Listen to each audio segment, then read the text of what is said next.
Hello everyone and welcome back to another speed build.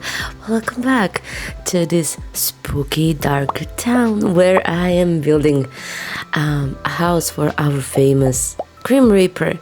And first was like a basic gothic house, and then I realized that our Grim Reaper really deserves a house, a great house. It's small though, but still very cute, and it has everything that he needs.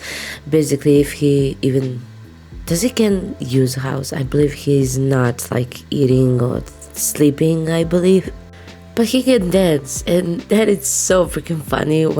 Every single time when I see Grim Reaper dancing, oh my god, it is hilarious. But I decided, like I said, to make a house for him here in this vampire world. I know, but I believe that this world and this house suits him in one way.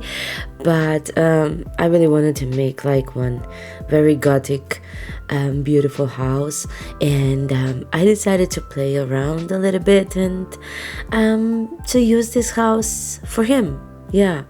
I also downloaded one Grim Reaper from the gallery just because I also wanted to test this house, but it was so freaking fun, and I made some very great like screenshots with him.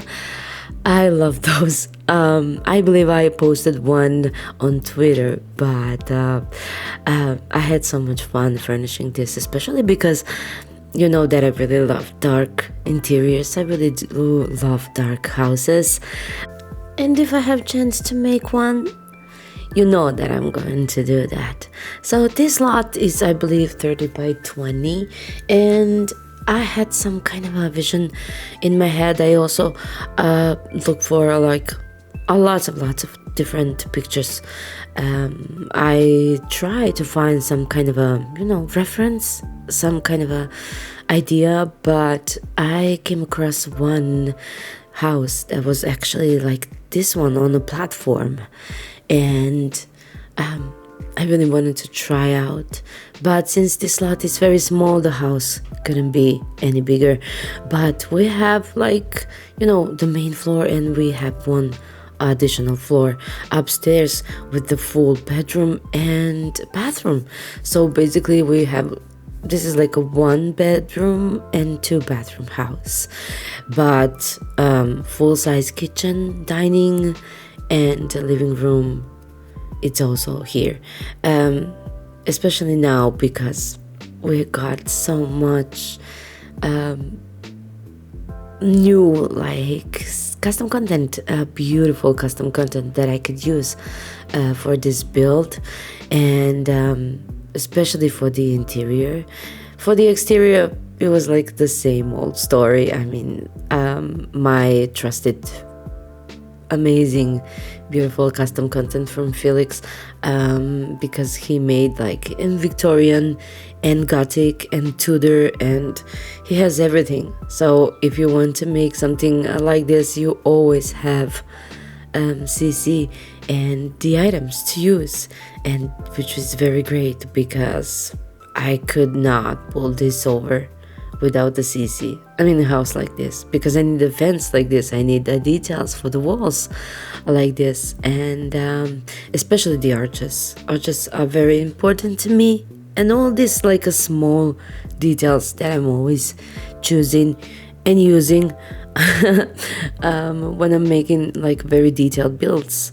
And very soon we are going to, I believe, go inside, because I had a lot of struggle with the landscaping over here, so I decided to put some kind of a random things, and then later I decided what I'm going to do with the landscape, because I didn't have so much space to go crazy. I believe I've only put some kind of a vines on the walls, and that's probably it.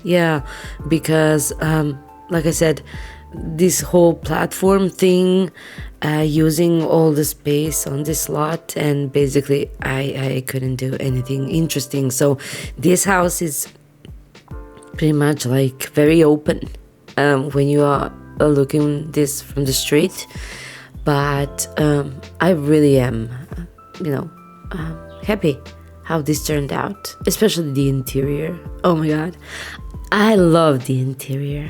But since this is like a Grim Reaper, and what his purpose in this game, I couldn't figure out what I'm going to use when it comes to the activities and things like that. I believe I didn't even put the TV in this house, but you can always add a TV if you want to use this for something else, for someone different, vampire family, or some other like a gameplay. You can always switch a couple of things. But I do know that I remembered that I need to add a tablet. Yeah, because you know that he's using like tablet all the time.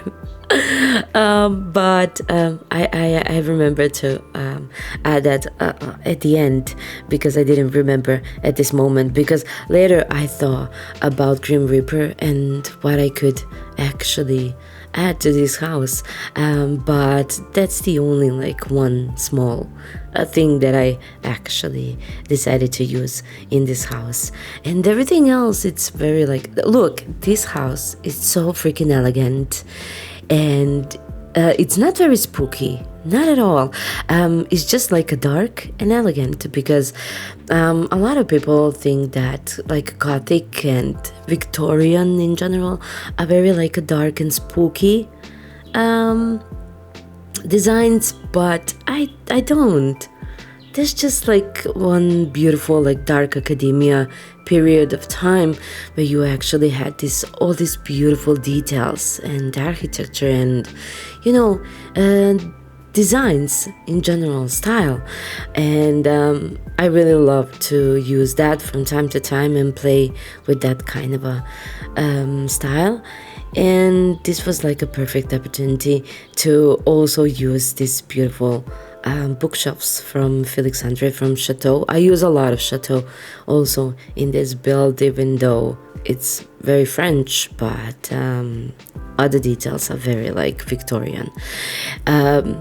It was perfect because I used this very high walls, and I needed something to fill this space, and especially the walls, because oh my god, when I'm using like that's like tall walls, I just don't know what to do with the walls and the space that I have. So I don't know, I really tried to fill this place up, but also not to overclutter, of course. I use a lot of candles because it's, I don't know, something that it's very important when it comes to houses like this. And we already upstairs and in the final room, in the bedroom, which I really like. But I hope you guys had a great time in this video, and I had great time because I needed to escape a little bit from the family houses in general. But you can find this on my gallery, of course, and the tray files CC list, also on my Patreon page. The link is down below in the description box, guys. And if you like this video, please give it a big thumbs up, subscribe to my channel, and hit that notification bell. I love you guys, and see you next time in my next video. Bye bye.